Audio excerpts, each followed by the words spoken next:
Hello everybody, this is Warlord. We're going to have a little fun today. We're going to create kind of a warp type jump effect. The kind where like a portal opens up and then the ship goes through. Now in order so you can see what's going on, we're just going to go ahead and leave the background like it is for right now. And what we're going to use, and this is something that Wolf showed us a long time ago with one of his stargates, we're going to use the water type 4 located in the water props. So you'll want to load it and rotate it to 90 degrees. And now let's position our camera.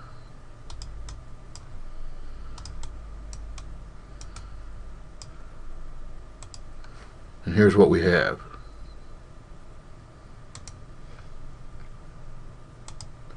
Now the ship I'm using, I downloaded it from TurboSquid. It's called the Anna V. Any ship will work. Turn it around and kind of put it in the center of this.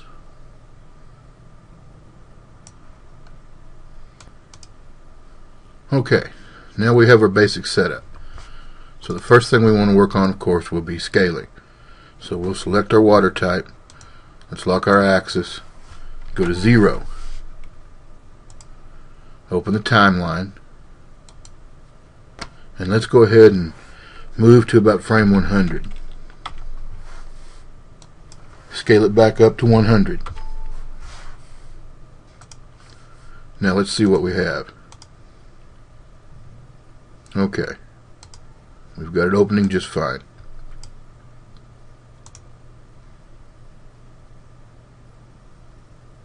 Now we want our ship to pass through, so I'm going to move down to frame 500, click on the ship, move it forward. Now this is where some of you are going to run into a problem right away if you're not used to keyframe animation. You want it to move, but you don't want it to start moving immediately. You want to wait. Okay, how do you make it wait? Well, we could have gone in and added a keyframe, but since we've already done it, we just make sure that we're on the Anna V, or whichever ship you're using. Make sure you're on that particular timeline. And then we can just move this first one, let's say to about frame 100.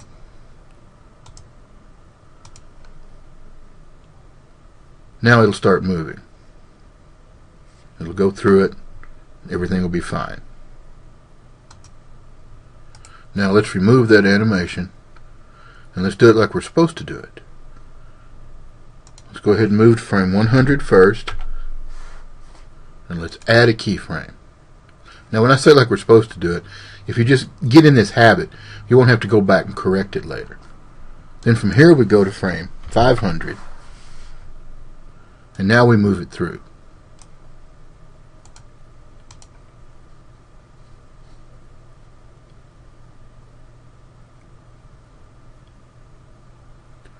Okay. Now we've got our basic animation set up. Now let's come in here to this first keyframe and let's ease in. And then let's go to the second in keyframe. I'm sorry. And let's ease in on it also. Now it's just going to take off, go through. Stop it right there.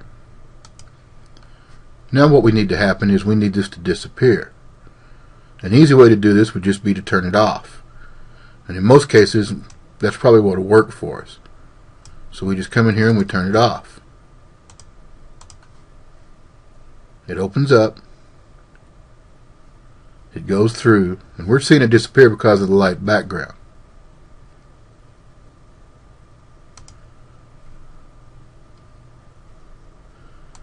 Okay, what we need to do now is close the portal. It's just going to be fairly simple. But you want to pay attention here because this is another place you want to add a key so it won't start closing way back here at frame 100. Let's move it forward to about 600. If you want to be exact, type it in.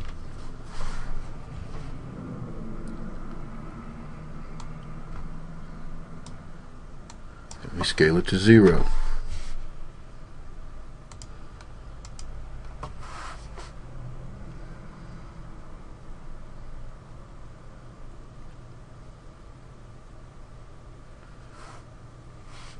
Okay, now let's start building out the scene a little further. Turn off the background, go to black. In fact, I'm just going to drag a space background in here and use it as the background, just a background texture.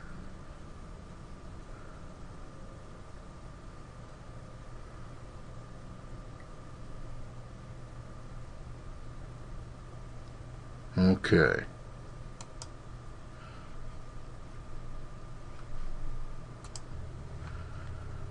Now let's work on the portal effect itself. You can select it here, or you can move up to where you can see it and then select it. Just make sure you move back to frame 1. Let's go into our glow and let's add the cold glow.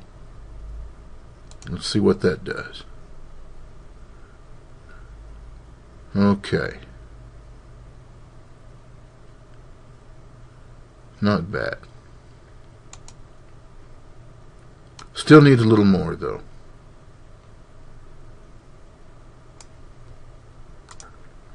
So let's see about what kind of particle effect we can add.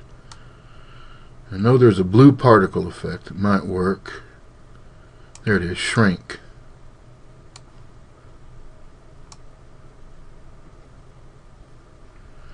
Now if I remember right, shrink is way up above on the z-axis.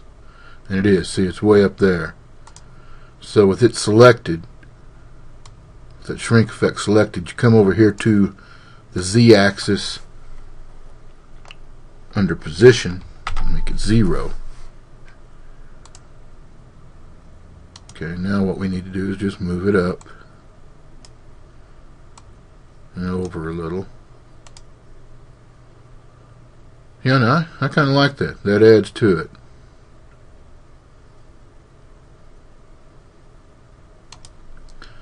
Except we need to stop it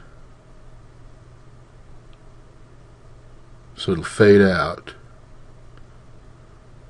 And I'm going to say right about there, maybe a little sooner, but let's turn it off.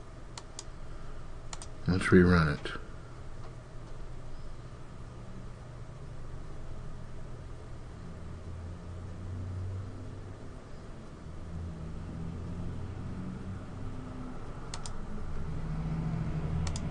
One more time, just take another look at it.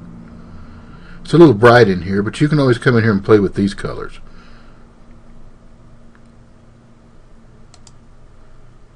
In fact, one thing we could probably do would be to, at the very least, cut the glow down about 50%, somewhere around there. See a little more of the plasma effect or the water effect. Of course, you could cut that down even further. In fact, let's do down around 39. See what that does.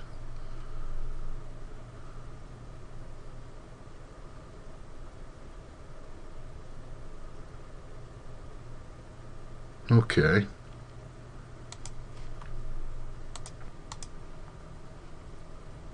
Let's work on the timing of this particle effect at the beginning.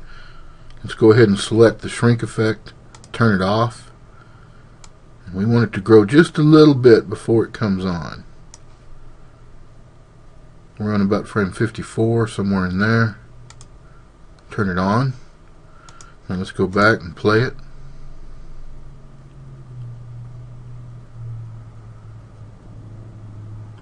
Now you could further fine-tune that by playing with these settings.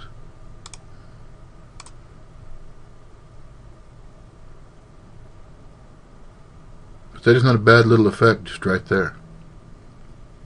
And that's basically all there is to that.